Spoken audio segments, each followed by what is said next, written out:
Sunday Night Football, Cooper Rush, CeeDee Lamb have Cowboys leading 23-14 at halftime. The Cowboys were eliminated earlier in the day. They aren't playing like an eliminated team. Dallas controlled the first half, outgaining Tampa Bay 243-194 to take a 23-14 lead into the locker room at halftime. Cooper Rush threw for 226 yards, with CeeDee Lamb catching 6 passes for 100 yards. Lamb now has 100 receptions for the season after leading the league with 135 last season. Rush completed 18 of 24 passes, and he threw a 10-yard touchdown pass to Jalen Tolbert. He nearly had another one, with replay overturned an 11-yard touchdown to Lamb to a 10-yard reception, setting up Ezekiel Elliott's 1-yard run with 1:45 left in the half. Lamb aggravated his shoulder injury on a 52-yard reception but returned a couple of plays later after the Cowboys deemed him questionable to come back. Dallas scored on 5 of its 6 possessions, punting after a 3-and-out on the other. If you like the video, support us by subscribing. Cowboys kicker Brandon Aubrey, the league's best at what he does, kicked 2 58-yard field goals and had a 49-yarder. The Bucs scored their first touchdown on Bucky Irving's 2-yard touchdown run. They trailed 20-7 before a 7-play, 71-yard drive to score on Jalen McMillan's 11-yard touchdown catch with 48 seconds left in the half. Baker Mayfield completed 14 of 19 passes for 142 yards and a touchdown, with Mike Evans catching 4 for 59. He needs to average 84 in these final 3 games to keep his 1,000-yard streak alive. Irving has 8 carries for 47 yards. Bucs safety Kayvon Merriweather, knee, is questionable to return, as is Cowboys offensive lineman Matt Waletzko, knee. Clutch forced fumble seals Cowboys win over Bucs as Dallas continues late-season surge. Darren Bland stripped the ball away from Rackett White to end Tampa Bay's comeback bid. When the Dallas Cowboys fell to 3-7 this season, the talk of Mike McCarthy's time as the team's head coach shifted to the past tense. It seemed like a foregone conclusion that McCarthy would be gone. A lot has changed in the past 5 weeks. The Cowboys, without quarterback Dak Prescott since Week 9, have come alive. Cooper Rush, Prescott's replacement, is playing pretty well. The Cowboys have played like the team they were expected to be heading into the season. And McCarthy might be saving his job, which is pretty remarkable considering where he was a little more than a month ago. The Cowboys had a good 26-24 win on Sunday night against a Tampa Bay Buccaneers team that seemed like it was cruising toward an NFC South title and has some quality wins on its resume. If you like the video, support us by subscribing.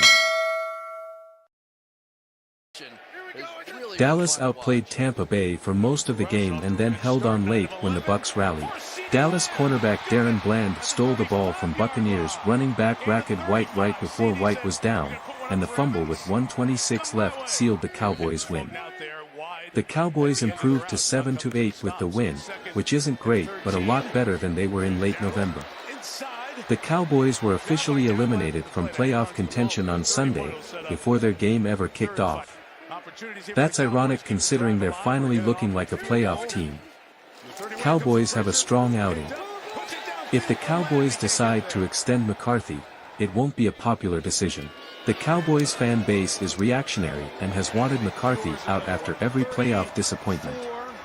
Retaining him because of a good finish after the Cowboys' playoff hopes were practically finished will get a lot of criticism.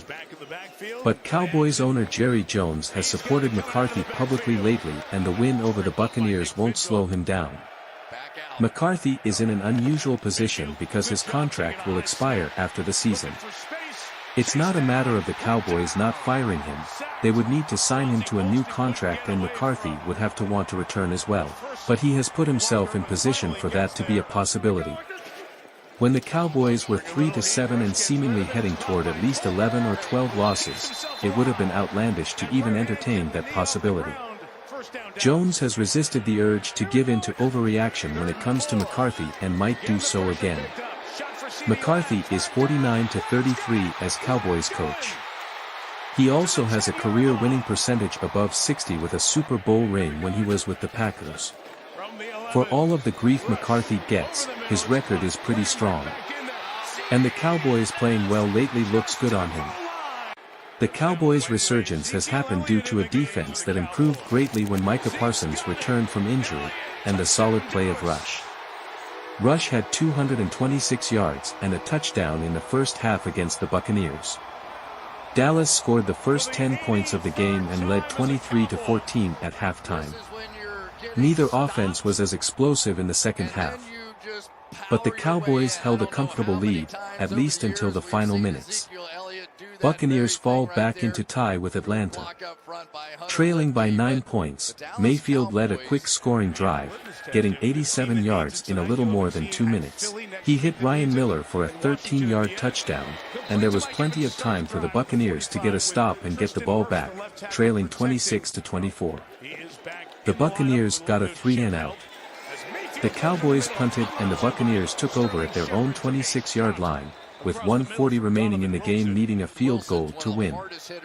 But Bland stripped White of the ball and that ended Tampa Bay's comeback hopes. The Buccaneers' playoff outlook changes with the loss. They battled to overtake the Falcons for first place of the NFC South, but lost control of the division on Sunday night. Both teams are tied at 8-7 atop the standings, but the Falcons hold the tiebreaker based on a head-to-head sweep. Atlanta, which looked better Sunday with rookie Michael Penix Jr. taking over at quarterback, takes the division if it wins its final 2 games. The Cowboys have won 4 of their last 5 games, and the one loss was competitive against a talented Cincinnati Bengals team. Dallas would be happy to pick up where it's leaving off this season. That might require them bringing their coach back. That might not be the most popular move, but with every strong Cowboys performance it's looking more possible. The visiting Buccaneers entered Week 16 with a lead in the NFC South Division by 1 game over the Atlanta Falcons, 8-7, but since the Falcons own the head-to-head tiebreaker and won earlier on Sunday against the New York Giants, just one loss could put Tampa Bay on the outside looking in when it comes to the NFC playoff bracket. Dallas entered Week 16 mathematically alive with a 0.1% chance to make the postseason, according to CBS Sportsline simulation model, but their odds hit 0 on Sunday when Jaden Daniels powered the Washington Commanders to their 10th win with a come-from-behind, 36-33 victory over the Philadelphia Eagles with 5 passing touchdowns. Can the Buccaneers, powered by their top 5 offense, bury Cowboys head coach Mike McCarthy's hopes of receiving a contract extension at AT&T Stadium Sunday night? Or will the Cowboys potentially play another strong week of winning football for their embattled head coach? Let's take a closer look and pick a winner. When the Buccaneers have the ball, Tampa Bay's offense is one of the best and most balanced in the entire league. They're the number 4 scoring offense, 28.8 points per game, number 4 total offense, 388.4 total yards per game, number 4 rushing offense, 144.4 rushing yards per game, and number 4 passing offense, 244.0. in the entire NFL. At the controls of it all is Pro Bowl quarterback Baker Mayfield. He's playing like the former first overall draft pick that he is, ranking as a top 5 NFL quarterback in nearly every passing metric. Just a week ago, he threw 4 touchdowns in the Buccaneers' dominant 40-17 road win at the Los Angeles Chargers, who now have the number 3 scoring defense, 18.3 points per game, in the entire league. That's why some in Dallas see parallels between his play right now and future Hall of Famer Drew Brees. Both of Mayfield's running back are also en fuego. Rachaad White has scored a touchdown in 7 of the last 8 games, and he's racked up 190 yards from scrimmage and 3 touchdowns in just the last 2 weeks. Rookie Bucky Irving has totaled at least 110 yards from scrimmage in 3 of the last 4 games. Plus, Mayfield still has his old reliable and 5-time Pro Bowl wide receiver Mike Evans. Yeah, those perimeter players, man, Mike Evans, those running backs, you know, Rachaad White, and Bucky Irving. Cowboys 3-time All-Pro edge rusher Micah Parsons said Thursday when asked about the biggest challenge that comes with playing the Buccaneers. I get they're down, wide receiver Chris Godwin, but they still got a lot of juice in the tank. And Baker Mayfield, you don't know what Baker you're gonna get. You know, Baker's been hooping this year, so he definitely got that, X factor since college.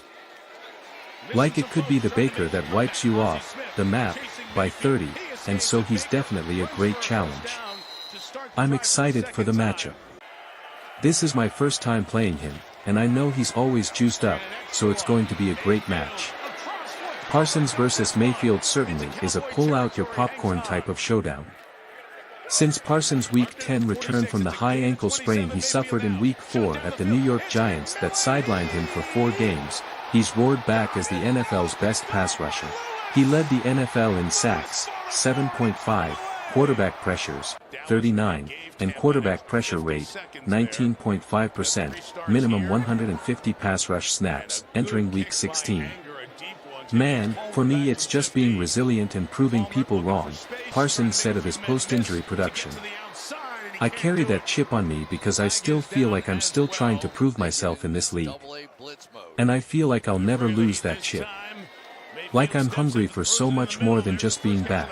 As a result, the Cowboys have been a top 5 group in third down conversion rate, 32.4%, takeaways, 13, sacks, 24, and sack rate, 10.8%, since Parsons' return, but the shift isn't all about Parsons.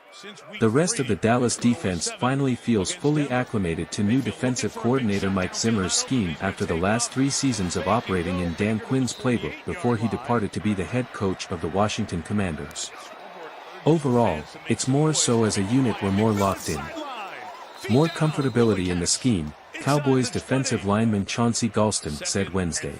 Previously, we were playing on Dan Quinn's defense for 3 years, so it's a big adjustment. When you're so used to playing one way, and then you're asked to play another way after become accustomed to playing that one way, it's different and sometimes you rebel. It's a big muscle memory thing. You're so used to, okay, in this defense I played this way. I'm able to play more outside, and now I have to play more inside. Without you even thinking it, you're on the outside when you're supposed to be on the inside. We'd be in meeting rooms, and we'd be talking like, oh well I saw it this way. Then the coach had to be like, yeah, we don't do it that way though. You're like, oh yeah, I forgot. When the Cowboys have the ball, there's only been one running back more productive than Cowboys running back Rico Dowdle since Week 11, when McCarthy named the veteran, undrafted running back his lead back. That would be 2024 NFL season rushing leader and Philadelphia Eagles running back Saquon Barkley's 697 rushing yards since Week 11 lead the league, but Dowdle is right behind with 506 yards rushing in that span. He's run for career-high totals in rushing yards in each of the last 3 weeks with 112 yards on 22 carries in Week 13 versus the New York Giants, 131 yards on 18 carries in Week 14 versus the Cincinnati Bengals and 149 yards on 25 carries in Week 15 at the Carolina Panthers. The Buccaneers are a solid unit when it comes to defending the run, allowing the 11th fewest rushing yards per game, 109.2, in the league this season, but they're vulnerable when teams decide to air it out. Tampa Bay is allowing the 3rd most passing yards per game, 247.7, in the entire NFL this season. With Cooper Rush filling in at quarterback for an injured Dak Prescott, the Cowboys' passing game has been inconsistent overall. Thanks for watching. Like, comment, share, subscribe for daily